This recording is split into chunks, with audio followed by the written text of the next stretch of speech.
नमस्कार दोस्तों। आज हम इंटरप्रिटेशन ऑफ स्टैट्यूट्स की सीरीज़ का एक नया टॉपिक स्टार्ट करने जा रहे हैं, जिसका नाम है need of interpretation of statutes. कि आखिरकार इंटरप्रिटेशन, किसी भी स्टैट्यूट्स की व्याख्या करने की ज़रूरत आखिरकार क्यों होती है।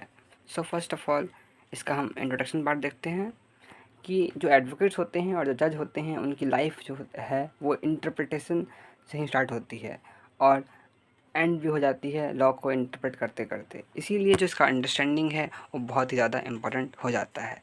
अगर हम मीनिंग देखें इंटरप्रिटेशन ऑफ स्टैट्यूट्स का, तो इसको हम 2 पार्ट्स में डिवाइड करके इजीली समझ सकते हैं। पहला है इंटरप्रिटेशन और दूसरा है स्टैट्यूट्स। इंटरप्रिटेशन का मतलब होता है डिस्कवर करना, किसी का मीनिंग की खोज करना, और स्टैट्यूट का मतलब होता है लॉ।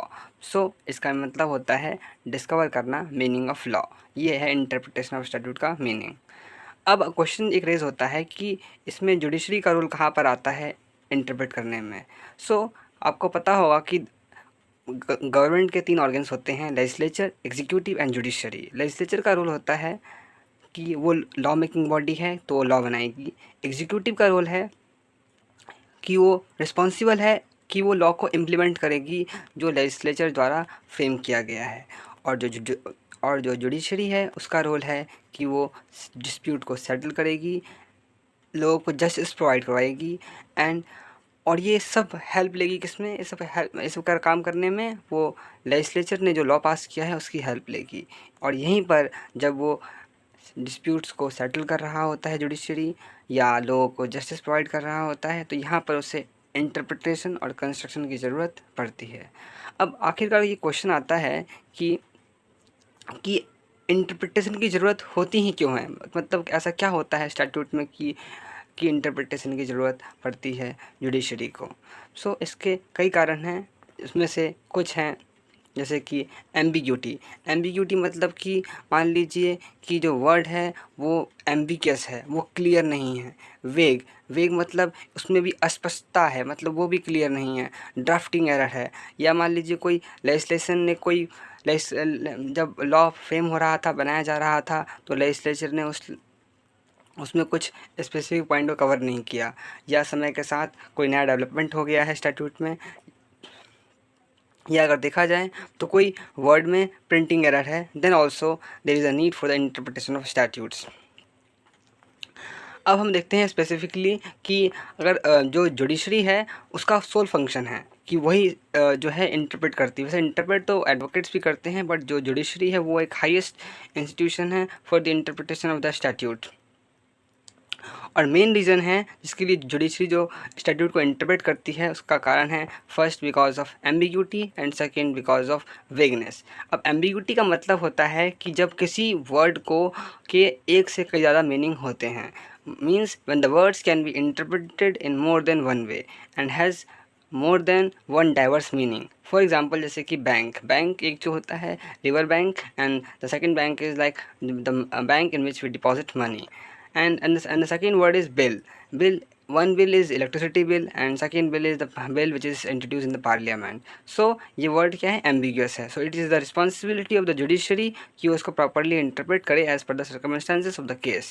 अब second देखें वेगनेस क्या है कि जब तक हम किसी word की boundaries को clear ना करें तब तक वो word जो है वो यूज़ में नहीं आएगा, वो बहुत डिस्टर्बेंस रहेगा, उस वर्ड में डिस्प्यूट रहेगा। जैसे फॉर एग्जांपल टॉल क्या है, जब तक अगर बाउंड्री क्लियर ना हो कि कौन टॉल है या किसको टॉल कह सकते हैं, जब तक ये इसका प्रॉपर यूज़ नहीं हो सकता। सेकंड पावर्टी मतलब जब तक गवर्नमेंट जो है वो डिक्लेयर ना करे कि कौन पुअर है, कोई रेंज ना बनाए कि इतनी सैलरी वाला पर्सन जो है वो पुअर होगा या इतनी सैलरी वाली फैमिली पुअर होगी, तब तक ये क्लियर नहीं हो सकता कि पॉवर्टी पुअर किसे कहेंगे।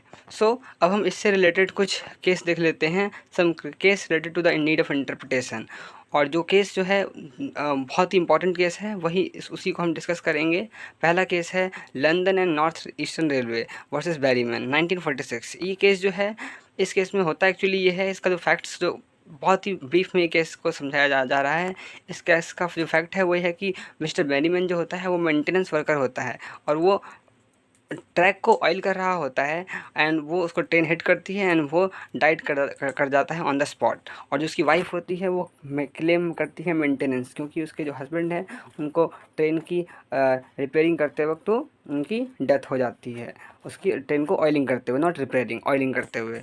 अब यहाँ पर जो स्टैट्यूट में जो प्रोविज़न है कंपनसेशन के लिए, उसमें लिखा हुआ है कि अगर किसी की भी डेथ रिपेयरिंग करते वक्त होती है ट्रैक की, तो उसको कंपनसेशन मिलेगा। और साथ साथ में जो जो रिपेयरिंग कर रहा होगा उसको एक लुकआउट मैन भी प्रोवाइड किया जाएगा जब वो रिपेयरिंग कर रहा होगा ट्रैक की। अब इस केस में क्या होता है कि वो जो बैरीमैन होता है वो ट्रैक को ऑयलिंग कर रहा होता है, ना कि रिपेयरिंग कर रहा होता है। सो अब ये क्वेश्चन रेज होता है कि इशू जो रेज होता है कोर्ट के सामने कि वेदर जो वर्ड रिपेयरिंग है वो एम्बिगियस है कि नहीं है, क्या इसमें ऑयलिंग कवर होगा कि नहीं होगा।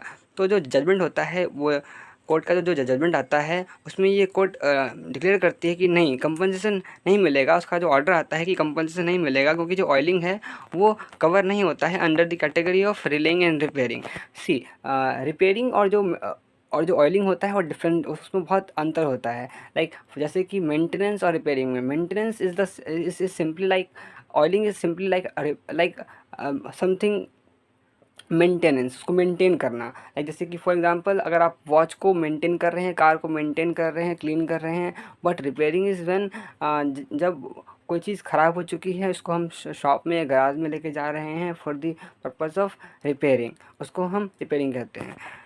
अब यहाँ पर जो इम्पोर्टेंस था इस जजमेंट का बहुत ही ज़रूरी था, क्योंकि यहाँ पर जुडिशरी ने इसमें इंटरप्रिटेशन को यूज़ नहीं किया। सो यहीं से कोर्ट को रियलाइज़ हुआ कि इंटरप्रिटेशन ऑफ स्टैट्यूट्स की ज़रूरत है, क्योंकि अगर यहाँ पर लिटरल रूल के बजाय कुछ रूल्स होते हैं इंटरप्रिटेशन के लिए, उसमें से एक है लिटरल रूल। अगर यहाँ पर कोर्ट ने इसके अलावा ग्रामेटिकल रूल को यूज़ किया होता तो देन जो डिकीज़ की जो वाइफ थी उसको कंपनसेशन मिल जाता। इसीलिए इस केस से कोर्ट को ये रियलाइज़ होता है कि नहीं, during the time of delivering of the judgement it is necessary कि अच्छे से स्टैट्यूट को इंटरप्रेट किया जाए, जिससे कि अच्छे से जस्टिस जो है वो डिलीवर हो सके। तो जो सेकंड इंपॉर्टेंट केस है वो केस है related to Brock versus DPP. ये 23 जुलाई 1993 का केस है। इस केस में क्या होता है कि जो ब्रिटिश पार्लियामेंट होती है वो एक एक्ट पास करती है जिसका नाम होता है डेंजरस डॉग्स एक्ट 1991। में एक फ्रेस यूज़ करती है कि any dog of the type known as the pit bull terrier is prohibited. अब इसमें जो इशू जो रेज होता है कि वो टाइप क्या है, टाइप मीन्स टाइप का मतलब क्या है, सेम ब्रीड और ये इसका कुछ अलग मतलब हो सकता है। तो ये वर्ड जो था बड़ा ही एम्बिगियस था। तो जो यहाँ पे जो जजमेंट आया क्वींस बेंच ने, कि क्वींस बेंच की डिविजनल कोर्ट ने ये डिसाइड किया कि नहीं, टाइप का जो है वो वाइडर मीनिंग होता है और इसमें वो सब डॉग्स इंक्लूड हो जाएंगे जिनकी अंदर क्वालिटीज़ होगी सिमिलर लाइक ऑफ पिटबुल। सो इस केस का ये जजमेंट आया और इसमें कोर्ट ने अच्छे तरह से इंटरप्रिटेशन किया वर्ड टाइप का।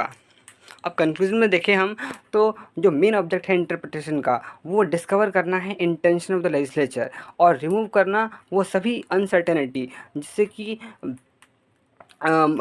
जस्टिस डिलीवरी में दिक्कत आती है। एंड और इसीलिए कोर्ट ने टाइम टू टाइम समय पर with as per the circumstances court ने बहुत सारे रूल्स को फ्रेम किया है, डेवलप किया है, जिसको हम स्टैट्यूटरी रूल्स ऑफ इंटरप्रिटेशन कहते हैं। सो उम्मीद है कि आपको ये टॉपिक जो है बहुत ही अच्छा लगा होगा। Thank you so much for watching this video. Please like and subscribe my channel.